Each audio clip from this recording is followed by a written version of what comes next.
What up, everybody? It's your boy CG back at you guys again with more crypto news and information. Now, before I get into today's topic, if you guys could do me a favor and hit that like button, it takes less than a second. It's the easiest way to show your support for the channel. On top of that, it actually brings more awareness to the channel.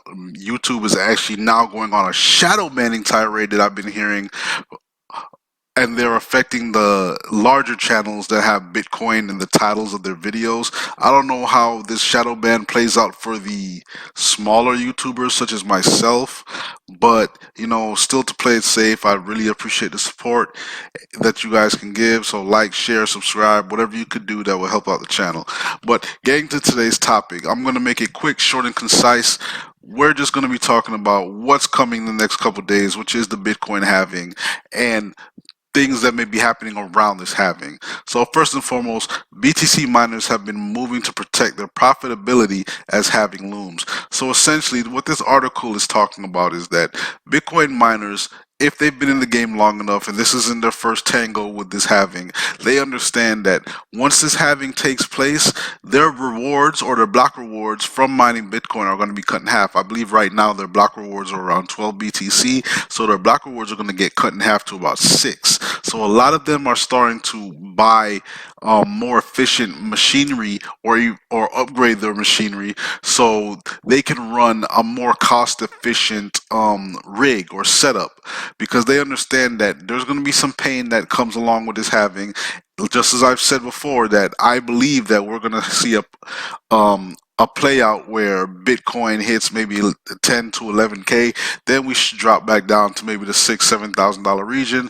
Then Bitcoin starts to steadily climb back into its macro trend of an upward new all-time high, maybe in the next year to 2 years. We don't know exactly when this is going to take place. I may be completely wrong. We may just jump straight past 10, 11K and just jump all the way to 100K. We may just jump all the way to 200K. We don't know what's going to happen. But this is just my perspective on what's going to take place based on previous data or previous charts and information. So this article basically just talks about that. We're seeing an increase in the hash rate because of this new or upgraded technology that these miners are using to protect themselves in this time where they may experience a loss in profits and revenue. But they understand that this is going to be this is kind of a micro trend. It's like it's something that's really short lived as we see the life cycle of Bitcoin continue, because in the life cycles of Bitcoin, we have these individual things called these halvings, where I just explained earlier, where it does cut in half the amount of Bitcoin that is produced on the blocks or the nodes. And as the lifetime of BTC goes on, we are eventually going to come to a point where BTC is not producing any more blocks, and we have reached the limit of 21 million Bitcoins ever available. That's why a lot of people are actually grinding to get at least even 0.1, let alone a whole Bitcoin. It actually brings me to my next point. BTC whales have been buying en masse since early 2020. We have talked about this already, everybody. BTC whales have been buying. We've seen an uptick in the amount of people who own over 1,000 BTC in their wallets, and we have also seen, according to this article, an uptick in retail investment. Blockchain data provider Coinmetrics reported in its April 7th edition of State of the Network that the number of addresses holding between 1 billionth and 100 millionth of the total BTC supply has increased by about 6%.